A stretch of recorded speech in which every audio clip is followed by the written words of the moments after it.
Contemplating today's Gospel, Liturgical Day, Feast of the Holy Family of Jesus, Mary, and Joseph. The Gospel according to Matthew. When the Magi had departed, behold, the angel of the Lord appeared to Joseph in a dream and said, "Rise, take the child and his mother, flee to Egypt, and stay there until I tell you. Herod is going to search for the child to destroy him." Joseph rose and took the child and his mother by night and departed for Egypt. He stayed there until the death of Herod, that what the Lord had said through the prophet might be fulfilled. "Out of Egypt I called my son." When Herod had died, behold, the angel of the Lord appeared in a dream to Joseph in Egypt and said, "Rise, take the child and his mother, and go to the land of Israel, for those who sought the child's life are dead." He rose, took the child and his mother, and went to the land of Israel. But when he heard that Archelaus was ruling over Judea in place of his father Herod, he was afraid to go back there, and because he had been warned in a dream, he departed for the region of Galilee.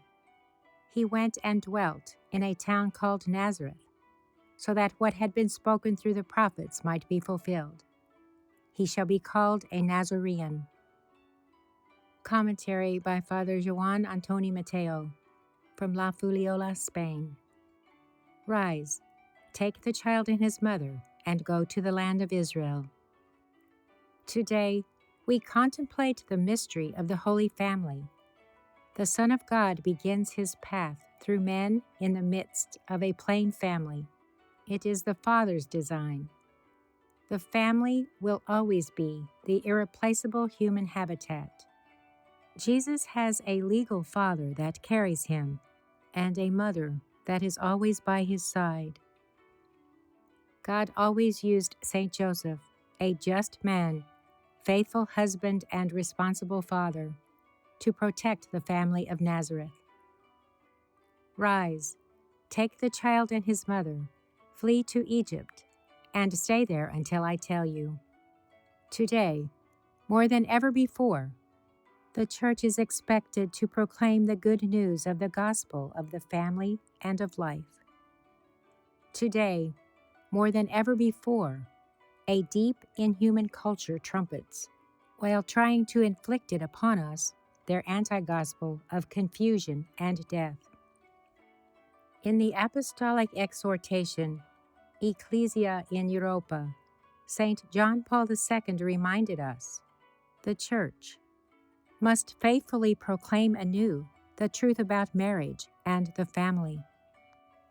She sees this as a burning need, for she knows that this task is integral to the mission of evangelization entrusted to her by her bridegroom and Lord, and imposes itself today with unusual force. Many cultural, social, and political factors are in fact conspiring to create an increasingly evident crisis of the family.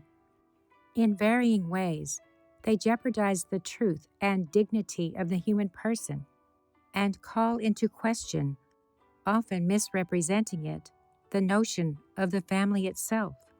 The value of marital indissolubility is increasingly denied. Demands are made for the legal recognition of de facto relationships, as if they were comparable to legitimate marriages. Herod is going to search for the child to destroy him. Once again, Herod is striking. But we are not to be afraid, for God's help is not lacking in our life. Let us go to Nazareth. Let us rediscover the truth about the family and about life. Let us live joyfully and proclaim it to our brothers thirsty for light and hope. St. John Paul II calls us to it. It is necessary to reaffirm that marriage and family are institutions and realities grounded in the will of God. Furthermore, it is necessary to serve the gospel of life. And again, The angel of the Lord appeared in a dream to Joseph in Egypt and said, "Rise, take the child and his mother, and go to the land of Israel. The return from Egypt is imminent."